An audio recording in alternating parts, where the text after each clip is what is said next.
शांति शांति। शंकरं शंकराचार्यं केशवं बादरायणं सूत्रभाष्यकृतौ वन्दे भगवन्तौ पुनः पुनः। ईश्वरो गुरुरात्मेति मूर्तिभेदविभागिने व्योमवद्व्याप्तदेहाय दक्षिणामूर्तये नमः। ओम शांति शांति शांति।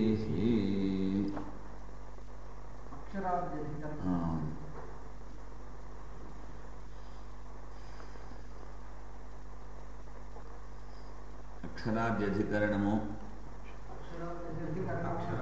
అక్షరాధ్యధికరణము అక్షరాధ్యధికరణము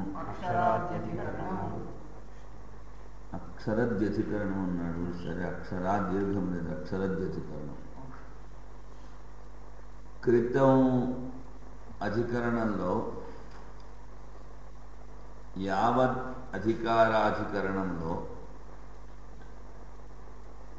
కొంచెం ప్రారంధం ఉండడం మూలాన క్రిందటి కల్పములో ఎక్కువగా తపస్సు చేసినటువంటి వాళ్ళు ఈ కల్పంలో ఆధికారిక పురుషులు అవుతారు. ఆ తర్వాత వాళ్ళకి ప్రారంధం సమసిపోతుంది, వాళ్ళు మోక్షాన్ని పొందుతారు. ఇలాంటి వాళ్ళే వేదవ్యాసులు మొదలైన వాళ్ళని చెప్పారు. వీడంటాడు, అంతా బాగానే ఉంది, అందులో సంచిత కర్మ గురించి చెప్పలేదే మీరు అంటాడు. అందుకని సర్వదా సర్వ ద్వైత నిషేధ సిద్ధు ద్వైత సంపూర్ణ ద్వైత నిషేధము అవ్వాలి. అందుకని ఇక్కడ దృష్టాంత సంగతి విషయం ఏమిటి? నిషేధ శృతుల యొక్క ఉపసంహార స్థలములు ఎక్కడ అన్నది ఇక్కడ విచారణ విషయము.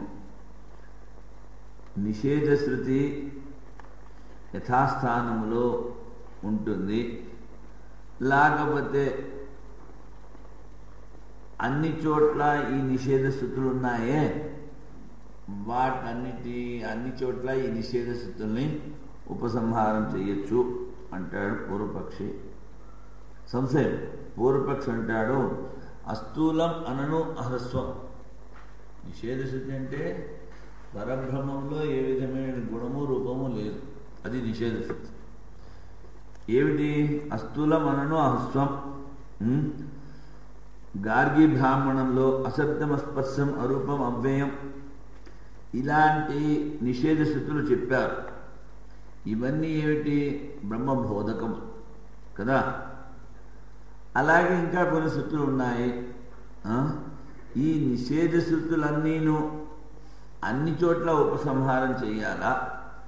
అయితే ఎక్కడెక్కడైతే బ్రహ్మకి నిషేధ శృతులు చెప్పారో అక్కడ వీటన్నిటినీ జోడించాలా, లేకపోతే అక్కర్లేదా?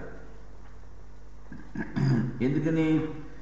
ఇక్కడ ఈ శృతుల్లో ద్వైత నిషేధం చెప్పారు కనుక ద్వైత నిషేధం ఎక్కడెక్కడైతే చెప్పారో అక్కడక్కడ ఈ శృతులను ఉపసంహారం చేయాలి. లేకపోతే ఈ నిషేధ శృతులు అనర్థకములవుతాయి అంటాడు. ఏ విధంగా అయితే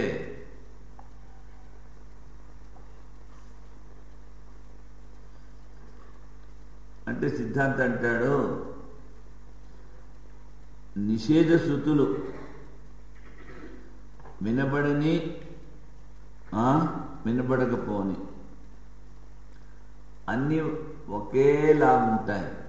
అందుకని ఆత్మబోధ దృఢత నిశ్చయముగా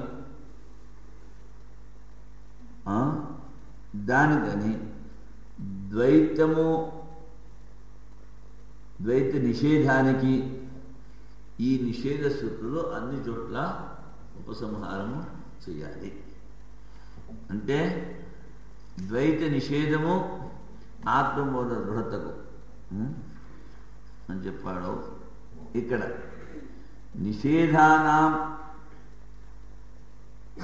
అసంహార సంహారోవ, నిషేధ స్థితిలో అన్ని చోట్ల ఉపసంహారం చేసుకోవాలా అక్కర్లేదా అంటే పూర్వపక్షం అంటాడు నా సంహృతి చెప్పుకోక్కర్లేదు. ఎందుకని ఆనందాదివత్ ఆత్మత్వం నైషాం సంభావ్యతే.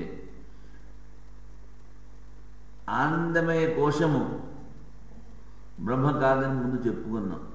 అదేవిధంగా ఆనందాదివత్ తర్వాత మోదో దక్షిణ పక్ష ప్రమోద ఉత్తర పక్ష ఆనంద ఆత్మ బ్రహ్మపుత్రం ప్రతిష్ట. అక్కడ కూడా ఆ ఆనందం బ్రహ్మ కాదని నిషేధించారు కదా. అదేవిధంగా ఆనందాదివత్ ఆత్మత్వం నైషాం సంభావ్యతే. ఇది ఆత్మతత్వము అని చెప్పుకోవడానికి వీలు లేదు నిషేధ శృతులు. బ్రహ్మలో ఏమీ లేదు అని చెప్పారు. అంత మాత్రం మన పూర్వపక్షం అంటాడు ఇది ఆత్మతత్వాన్ని నిరూపించట్లేదు కనుక ఇవన్నీ చోట్ల మనం వీటిని ఉపసంహారం చేసుకోవాల్సిన అవసరం లేదు అంటాడు. శృతానాం ఆహృతానాం చ నిషేధానాం సమాయతః ఆత్మలక్షణత తస్మాత్ దాఢ్యాః తు ఉపసంహృతి. ఏవైతే వినబడుతున్నాయో, ఏవైతే తీసుకురాబడినవో నిషేధ శృతులు అవన్నీ కూడా ఆత్మ లక్షణాన్ని చెప్తున్నాయి కనుక ఆత్మజ్ఞానం దృఢంగా ఏర్పడడానికి ఇవి ఈ నిషేధ శృతులు అన్ని చోట్ల ఉపసంహారం చేయాలి. అన్ని చోట్ల అంటే ఎక్కడైతే బ్రహ్మకి నిషేధ గుణం ఒకటి చెప్పారు, రెండు చెప్పారు, ఇంకో చోట 6 చెప్పారు, ఇంకో చోట 10 చెప్పారు. అందుకని ఎక్కడెక్కడ చెప్పారో మొత్తం ఎన్ని గుణాలు ఉన్నాయో అన్ని గుణాలని అక్కడ ఉపసంహారం చేసుకోవాలి. అది సిద్ధాంతం చెప్పాడు. అస్థూలం అనను హర్స్వ, స్థూలం లేదు, అణుత్వం లేదు, హర్స్వత్వం లేదు బ్రహ్మములో ఇత్యాదిన బ్రహ్మావబోధనాయ గార్గీ బ్రాహ్మణే కేనచి నిషేధా సుత, కొన్ని నిషేధం ఉండబడ్డాయి. తథా కటవల్లేషు అశబ్దమస్పర్శమ రూపమవ్యయం తథారసం నిత్యమగంధవచ్చయత్, ఇలా అక్కడ కొన్ని వినపడ్డాయి. ఇది ఏతం అన్యత్రాపి ఉదాహర్తవ్యం, ఇవి మిగిలిన చోట్ల కూడా చెప్పుకోవాలి. తత్ర నిషేధానాం పరస్పరం ఉపసంహారో నాస్తి. అంటే ఏవం అన్యత్రాపి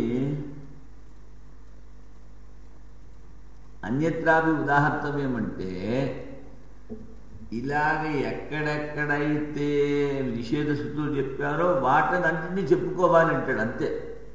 అన్యత్ర అంటే ఇక్కడ చెప్పిన కూడా అక్కడ ఉపసంహారం చేసుకో, అది కాదు వాడు చెప్పింది.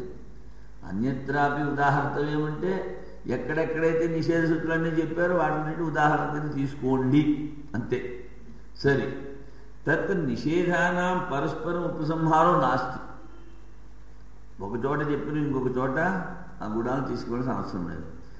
ఆనంద సత్యత్వాది ధర్మవద్ ఆత్మస్వరూపత్వ అభావైన, ఆనందము తర్వాత సత్యత్వము ఇలాంటివి ఆత్మధర్మాలు కావు.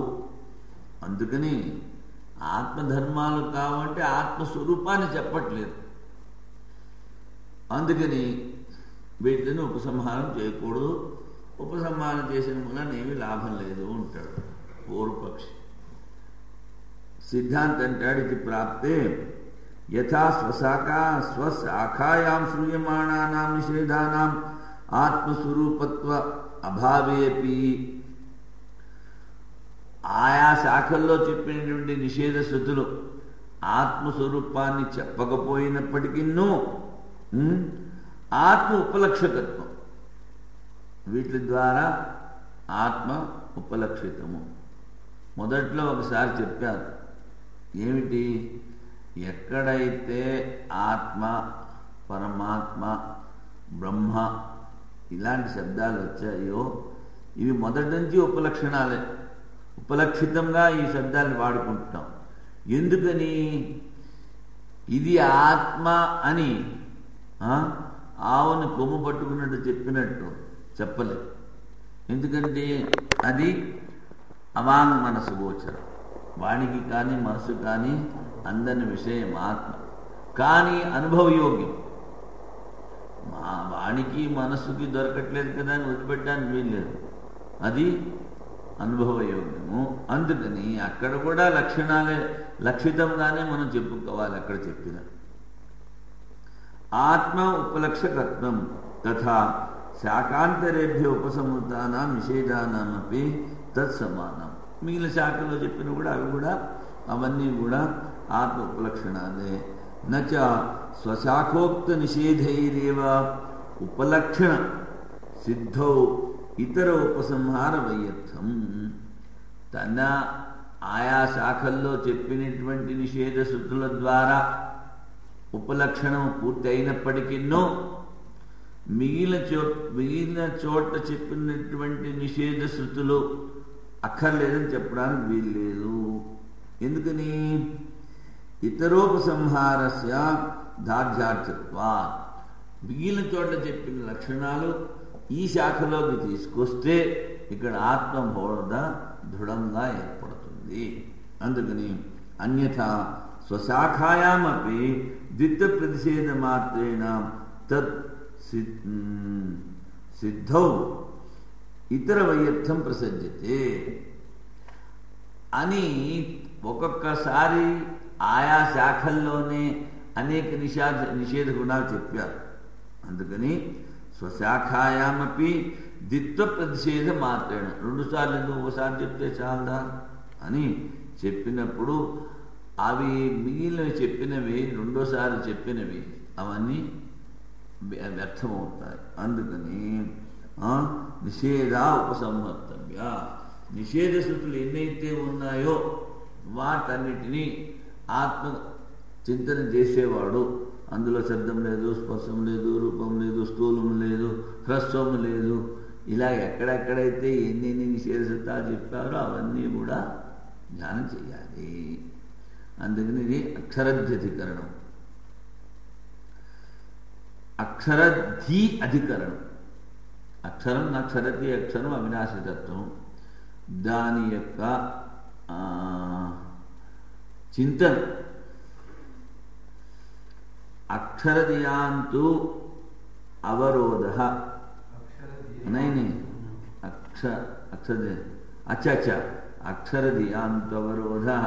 అక్షరదియాంతు అవరోధ సామాన్య తద్భావాభ్యాం ఔపసద్వత్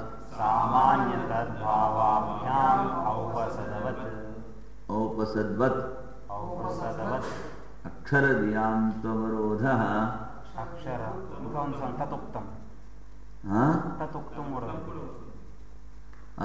ఔపసద్వత్ తదుక్తం లేదు, ఉక్తం అన్నాడు. ఔపసద్వత్ ఉక్తం, తదుక్తం తదుందా?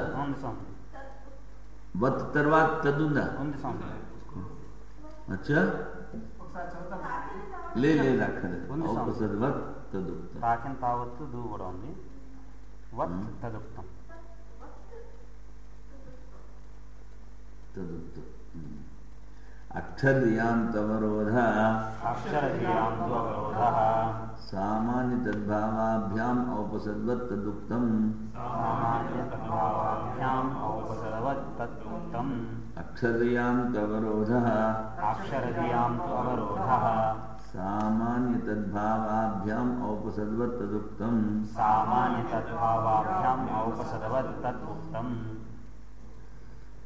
అక్షరధియా, ఈ అక్షర బ్రహ్మమును చింతన చేసేవాళ్ళు ఉపసంహార కర్తవ్యత్తు అవరోధ.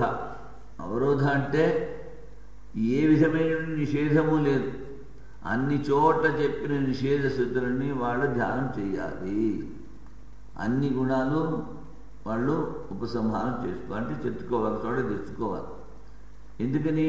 అక్షరధియ, వాళ్ళు అక్షరతత్వాన్ని చింతన చేస్తున్నారు కనుక.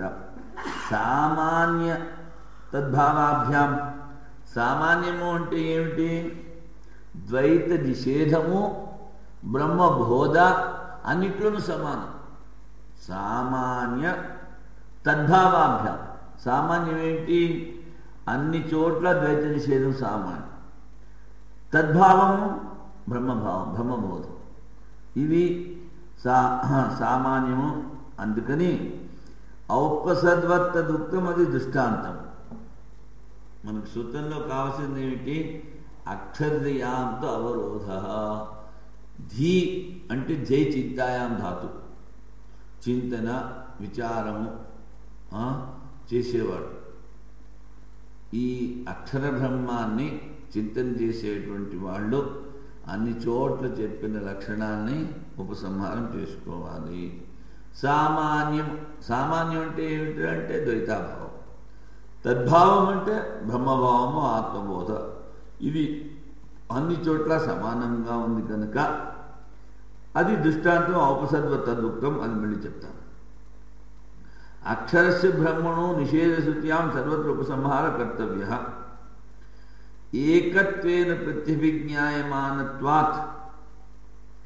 ఇవన్నీ కూడా ఒకే వస్తువుని చెప్తున్నాయి.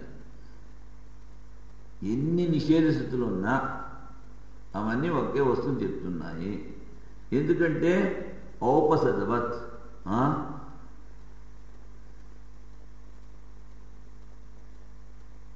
జామదగ్ని ఒక అగ్ని అనుష్ఠానం పేరు. ఏ విధంగా అయితే జమదగ్ని ద్వారా అనుష్ఠానం చేయబడినటువంటిది 4 దినాల్లో చేసేదాన్ని క్రతువు అంటారు. జామదగ్ని అగ్ని ద్వారా అనుష్ఠానం చేయబడేటువంటి 4 దినాల్లో ఆచరించేటువంటి క్రతువు, దాన్నే మళ్ళీ అహీనము అని సోమయాగంలో మళ్ళీ విధించారు. 4 దినాల్లో చేసేటువంటి క్రతువుని సోమయాగంలో అహీనము అన్నారు. అంటే ఒక రోజులో చేయొచ్చు.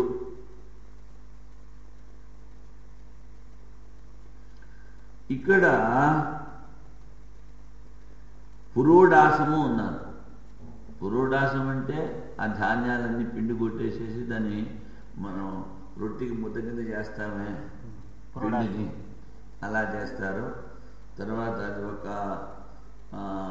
కర్ర గిన్నెలో పెడతారు. ఇక్కడి నుంచి వీళ్ళు ఆహుతి చేసినటువంటి నెయ్యి మిగిలింది దాని మీద పోస్తూ ఉంటారు. మళ్ళీ దాని మీద తేనె పోస్తారు, పెరుగు పోస్తారు. ఇవన్నీ అది పీల్చుకుని అది బాగా ఉబ్బుతుంది. ఉబ్బిన తర్వాత మళ్ళీ దాన్ని తీసుకుని ఆహుతి చేస్తారు. మిగిలింది చక్కగా దాన్ని పురోడాసం అంటారు.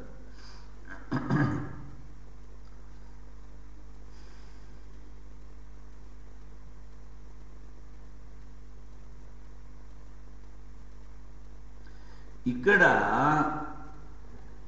ఈ పురోడాసముతో ఉన్నటువంటి ఉపసదిష్టియ అని కొన్ని మంత్రాలు ఉన్నాయి. వాటిని అధ్వర్యు వాడు చదవాలి. ఈ మంత్రాలు ఎక్కడున్నా అధ్వర్యు వాటిని చదివి తీరాలి. అక్కడున్నా ఎక్కడున్నా వాడు చెప్పడం వెళ్ళలేదు. ఆ మంత్రాలు ఆ పురోడాసాన్ని వేసేటువంటి అధ్వర్యులు ఈ మంత్రాలు ఎక్కడున్నా చదవాలి. అదేవిధంగా ఇక్కడ నిషేధ శృతులు ఎక్కడున్నా వాటిని ఆత్మచింతన చేసేవాళ్ళు చింతన చేయాలి. తరువాత ఏదధికరణము